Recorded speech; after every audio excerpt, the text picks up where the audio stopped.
आप सबके लिए फिर एक बार नरेश मीणा की रिहाई से जुड़ी खबर। नरेश मीणा को रिहा करवाने को लेकर सर्व समाज के 20 को जयपुर कूच के आह्वान को लेकर बड़ी खबर लेकर हाजिर हुआ हूं। जैसा आप सबको पता है कि विगत 7 महीनों से राजस्थान की बीजेपी सरकार ने नरेश मीणा को सलाखों के पीछे धकेल रखा है। नरेश मीणा की रिहाई को लेकर लगातार कई महापंचायत हुई, रैलियां हुई और फिर राजधानी जयपुर के घेराव का अल्टीमेटम दे दिया गया और पीले चावल भी बांट दिए गए। लेकिन अचानक राजस्थान की बीजेपी सरकार के पसीने छूट गए।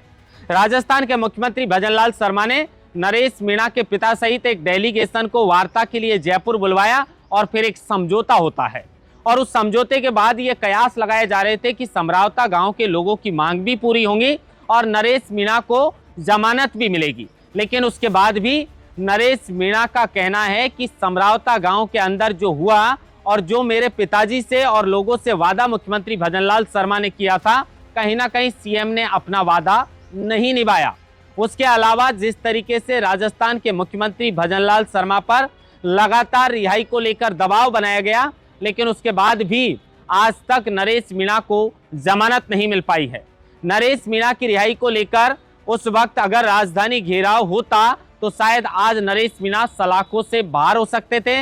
लेकिन उसके बाद भी राजस्थान विधानसभा का बजट सत्र खत्म हो गया और उसके बाद में ये मुद्दा ठंडा सा पड़ गया। उसके बाद में 12 के अंदर नरेश मीणा की रिहाई के लिए रैली भी हुई। इस मामले को लेकर लगातार जो है वो समर्थक समय समय पर मांग भी करते रहे, लेकिन नरेश मीणा की हमेशा जेलों को बदल दिया गया। कभी उन्हें बूंदी से टोंक ले जाया गया तो कभी टोंक से फिर बूंदी जेल में शिफ्ट कर दिया गया, फिर बूंदी जेल से उन्हें टोंक जेल में शिफ्ट कर दिया जाता है, लेकिन नरेश मीणा को रिहा नहीं किया जाता है। उसके बाद समर्थक और सर्व समाज ये कहने लगता है कि क्या एक राजस्थान के आदिवासी समाज के युवा नेता की आवाज को दबाने का प्रयास राजस्थान की बीजेपी सरकार कर रही है? क्या नरेश मीणा की राजनीति को बीजेपी सरकार खत्म करना चाहती है? आखिर क्यों बीजेपी सरकार नरेश मीणा को सलाखों से बाहर नहीं आने दे रही?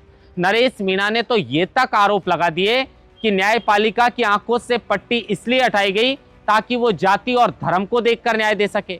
नरेश मीणा के बेटे ने जो है वो रैली के अंदर भाग लिया और काफी संख्या में लोग जो है वो 12 पहुंचते हैं और प्रमोद जैन भाया की गिरफ्तारी की मांग करते हैं और नरेश मीणा की रिहाई को लेकर एसपी और कलेक्टर को मुख्यमंत्री और राज्यपाल के नाम से ज्ञापन भी सौंपा जाता है। लेकिन उसके बाद सब्र का बांध टूटने लगता है और सर्व समाज की जयपुर के झालाना के अंदर एक बैठक होती है और उस बैठक के अंदर यह निर्णय लिया जाता है कि अगर 20 जुलाई तक नरेश मीणा को रिहा नहीं किया गया तो फिर जयपुर कूच की तैयारी की जाएगी।